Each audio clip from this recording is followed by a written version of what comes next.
Okay, so we're talking about probability today. That's going to be our focus for the lesson. And at the top, it says, I can determine probabilities of independent and dependent events. And we're going to be talking about what that means. So the likelihood that an event will happen is probability. Notice it's the likelihood that the event will happen, not that it won't happen. All right, so this is just plain probability.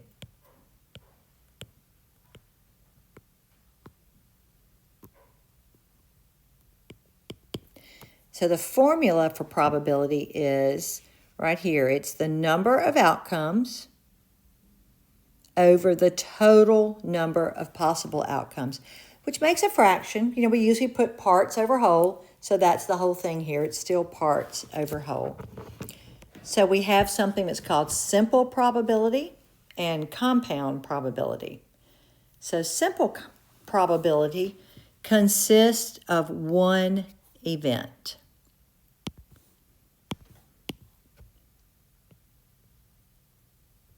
So there are 10 marbles in a bag.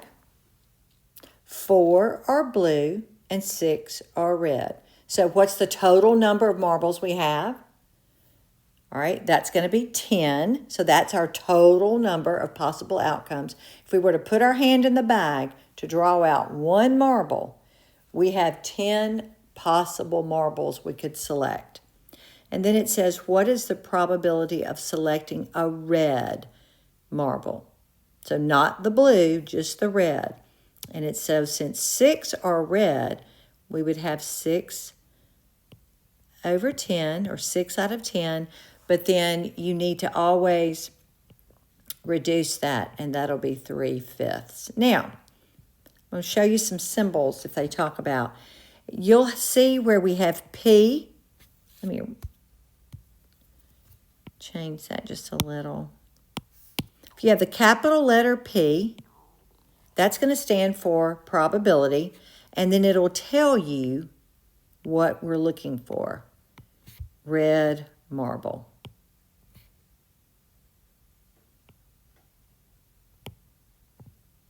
And so this is the probability that a red marble would be selected. 6 out of 10, and your final answer would be 3/5.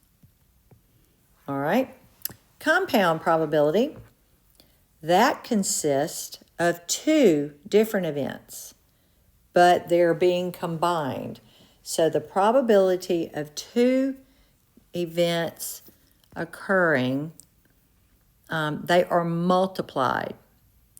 So what you'll do is take the 2 options and you multiply them together.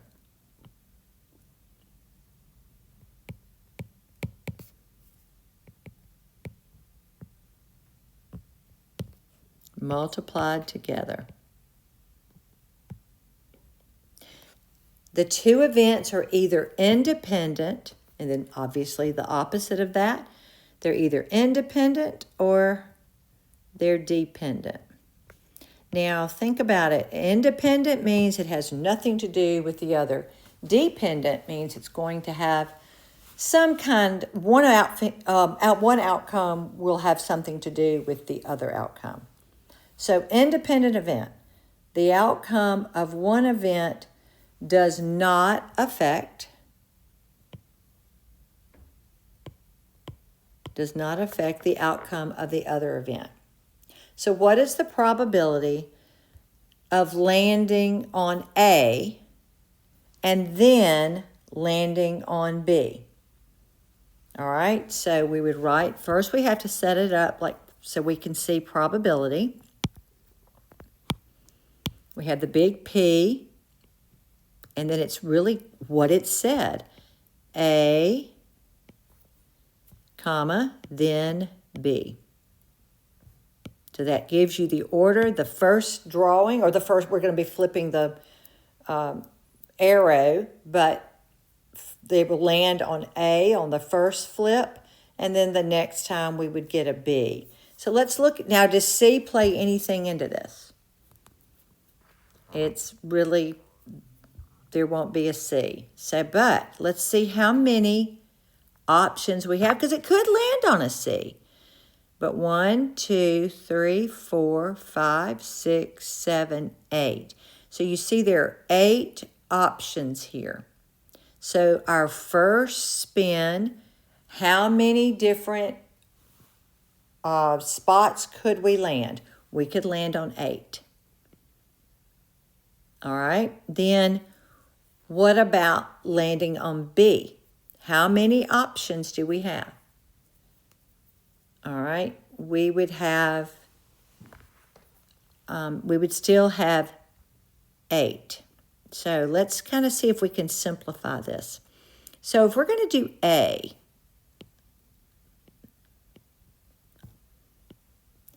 how many A's do we have to land on for options? 1, 2, 3, 4.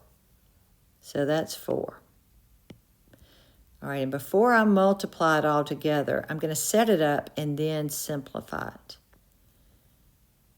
Well, we can go ahead. I'll tell you what, let's just go ahead and simplify that. So 4 over 8 is going to give us 1/2. All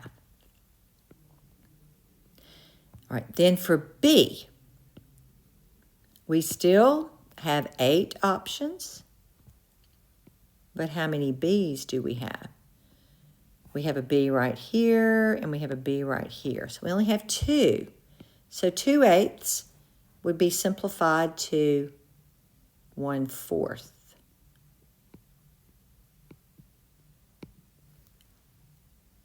And so when you multiply that, you get 1/8.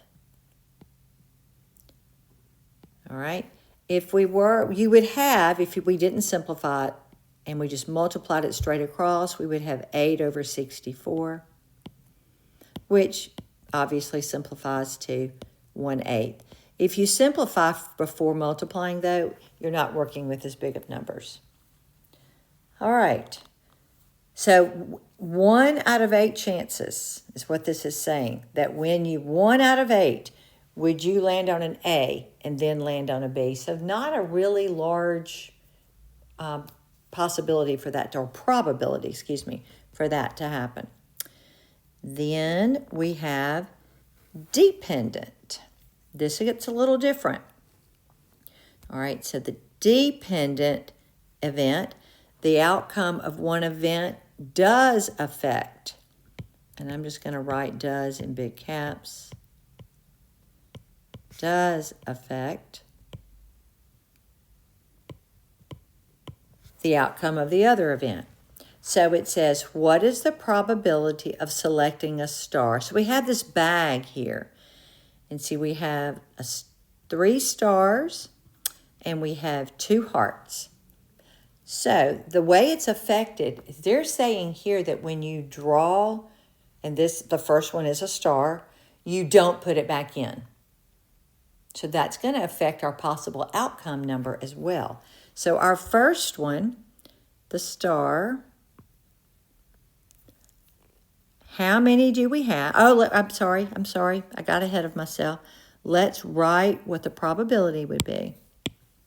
So we would have a P with a parenthesis, star,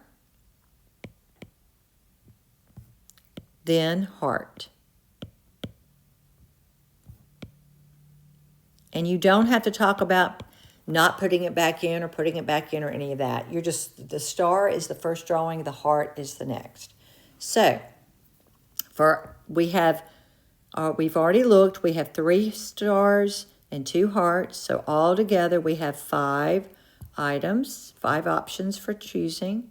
So that's our denominator. And I'm just going to put a star right here. And then we have 3 of them. All right, 3/5, we can't simplify that any further. And then we don't put a star back in, or whatever we draw. I'm sorry, we may have, we could have when we drew it, we could have actually drawn a heart. But we don't put whatever back in, so that leaves us with 4 as opposed to 5. So when you don't replace it, not putting it back in, it makes the denominator decrease by 1. Then selecting a heart. So let me back up a second here. We have 3/5, and what they're saying, that's the opportunity or the probability that you will draw the star. And we don't put it back in. So how many stars would we have left if we were trying to draw 2 stars in a row? We would have 3 for the first draw and then only 2 for the second. Because they're saying you drew a star, because you drew one of the 3, the probability of that happening. And then the heart, since we left out one of our options, it went from 5 to 4 for the denominator, and we have 2 hearts. All right, we could simplify this where we have 3/5, and I'm going to put a heart here. We could have 3/5, and 2/4 simplified gives us 1/2. So we would have 3/10. So that, and if you didn't simplify it before you multiplied, 6/20, and then you see that 2 goes into both of those, so it simplifies to 3/10. All right, that covers our simple probability, which is just one event occurring. Compound probability has 2 events, where like we had the star drawing and the heart drawing, or we had the letter spinning and we're looking for A or B. And then independent is where they don't have anything to do with each other. The second drawing is not affected by the first. But dependent means we didn't put one back in. We left whatever you drew out. And so your number in the denominator is going to decrease by 1. All right. And so you do have the homework practice sheet that'll be given to you.